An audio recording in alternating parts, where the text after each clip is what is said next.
Hey Amy, it's Lee from Amion. Just figured I'd make you a quick video in case you're working on this over the weekend.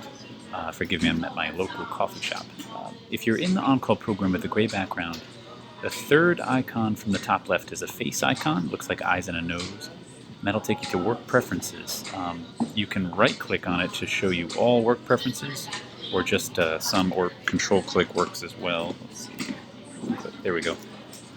When you're, by default, you'll look at one person at a time, and you can use your info box to choose that person right up here. Pick the person you want to talk about, and then you're kind of in that person's world.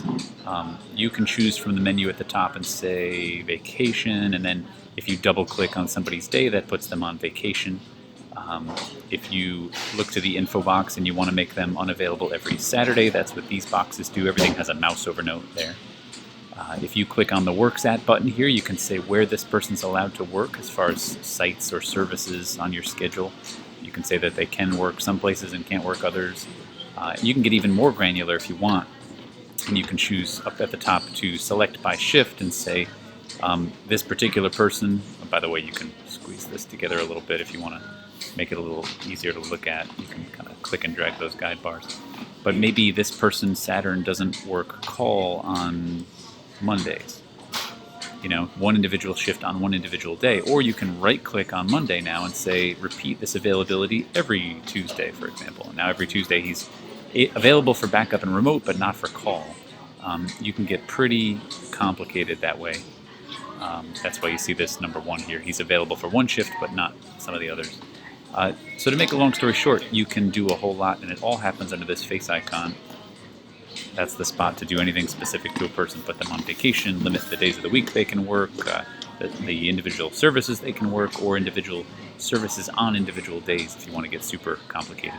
You can also have your staff make requests online so they can enter their own availability, which is what helps a lot of schedulers save time. If you get a chance, out at our website, there's a pretty good entry in the help index on that stuff. If you want to learn how to maybe make requests, you can do submit requests. That's one of the pages that shows that stuff. Special requests setup has a video that shows you how to kind of give people email addresses and let them set up their own requests online. That way you don't have to gather that stuff separate from Amion. They can submit their requests and all that stuff flows automatically into that on-call program and is kind of collated for you. Anyway, I hope this helps. I am tied up training a few folks tomorrow afternoon, but one of us is always available. So if you want to, if you still want to meet and talk during one of those times, just let me know and I'll get one of the techs to help you out. Okay, thank you. Feel free to share this video with anybody else if you'd like to. Okay.